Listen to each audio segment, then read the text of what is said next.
Podcasting from Woodstock, Georgia, welcome to Soul Solutions, a show where we overcome our fears and our limiting beliefs. I'm your host, author, and certified life coach, Terry Kozlowski. Episode 54. It's simple but true. You aren't broken, so you don't need to be fixed. As a child of trauma, I believed I was broken for a very long time. Pieces of me were missing, and that I needed to be fixed. But this was a lie my egoic mind perpetuated to keep me in a constant state of fear. Yes, I was wounded. I buried parts of myself. But putting on masks and armor were defense mechanisms that helped me cope when I needed them. It didn't mean I was broken or any part of me was taken away. Remember, the ego is trying to protect you from additional harm, so it uses fear as a mechanism to keep you safe, and the ego lies to keep you afraid.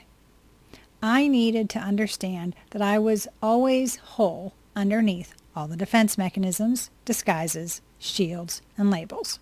Yet over the years, my soul was whispering to me sweet words of encouragement to look within. Underneath, my authentic self was patiently waiting for me to remember who I was. I took the healing journey through self-love and self-acceptance to see a different perspective than the one my ego showed me, one of wholeness instead of brokenness. The feeling of brokenness. Suffering is not brokenness, nor is it unresolved pain. I do not deny the feeling of being broken. I do not deny the feeling of being broken, but look at what that means. Fragmented or constricted are the definitions I want to use concerning a sense of brokenness. Cracked or bound items are still whole, aren't they? It's the sense of value we give the thing that changes. For example, when you drop a mug and it cracks, it's still whole, and most times, it's still useful. I believe wholeness is about personal well-being. Therefore, it means you are completely authentic. You are entirely yourself with others. See, wholeness is about the fullness of being you, the totality of your authentic self. So view brokenness as your authenticity being fragmented by the masks, armors, and labels you put on as defense mechanisms, or so your ego feels accepted by others. But these are pretenses that hide your authentic self. So where you are fragmented are the places that your authentic self shines through. These areas that seem broken are in fact an opportunity for you to shed disguises and make room for your authenticity to emerge. In other words, a growth spurt, a way for your soul to expand. Feeling uncomfortable because of the awareness of the need to develop and change, which the ego doesn't like. But the need for growth doesn't happen just once. It's continuous. Therefore, the feeling of brokenness may return if the egoic mind maintains control. The need to fix. No one likes to watch another suffer. This compassion causes people to want to help. Again, this is a good thing, but be careful how you address the emotional upset of another. Don't judge emotions as positive or negative. They are feelings that are a part of the human experience. Sometimes people need to let their emotions out. So when someone shares with you, ask them what they are seeking from you. Do they want advice, comfort, a different perspective, or are they just venting? When you ask, you aren't negating how they feel. You show you're actively listening and want to support them in a way that is beneficial to their needs. Again, no one can fix another person or change how someone feels, but sharing stories and emotions help heal from wounds when done in a loving environment. Only when emotions are let out and not stuffed or denied can armor be removed and authenticity come through. Sharing emotions is like breathing. If you hold your breath too long, there is fallout. But when someone believes they are a mistake, shame takes hold. Shame is a lie of the ego to keep you trapped in victimhood instead of shifting to survivorship. By sharing the story and the feeling of shame with someone who loves and accepts you can transform your life. This vulnerable act to communicate with another allows them to see your authenticity through your fractures. Brokenness doesn't need fixing. No one is a mistake or needs fixing. Just because others aren't acting as you want doesn't mean something is wrong with them. Maybe your perspective needs to change, or perhaps you're missing a vital piece of information that would alter your viewpoint to compassion instead of judgment. The pain my mother caused me isn't anyone else's fault, so why would it be anyone else's issue to resolve? It's not. I'm responsible for my healing journey, just like you are responsible for your healing journey. Others can help, but you have to do the work to allow your fullness of being to emerge from the depths of your anguish. Embrace the chance to grow instead of staying stuck in anger, pain, and suffering. I don't want pity when I open up and share my story of trauma. I don't want you to do anything to make my past better, because you can't. Instead, I want to be loved and accepted as I am. That's all anybody wants from another, love and acceptance. And surprisingly, it's easy to give if you allow your compassionate nature to emerge.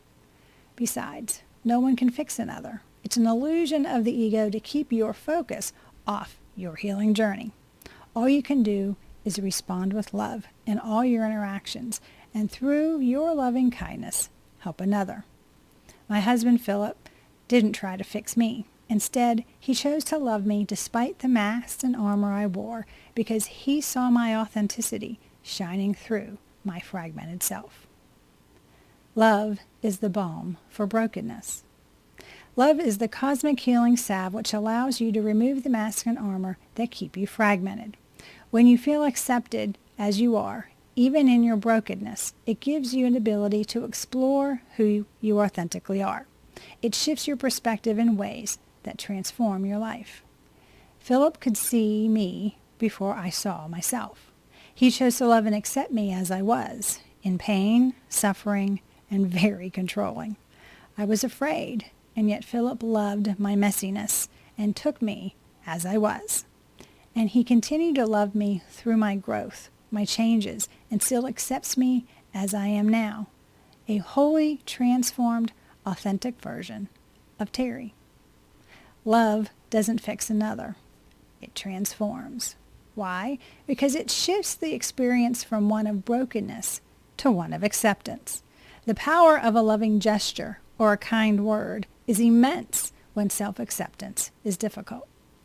When there is another loving you despite your fragmentedness, it shows that someone sees your wholeness, even if you don't.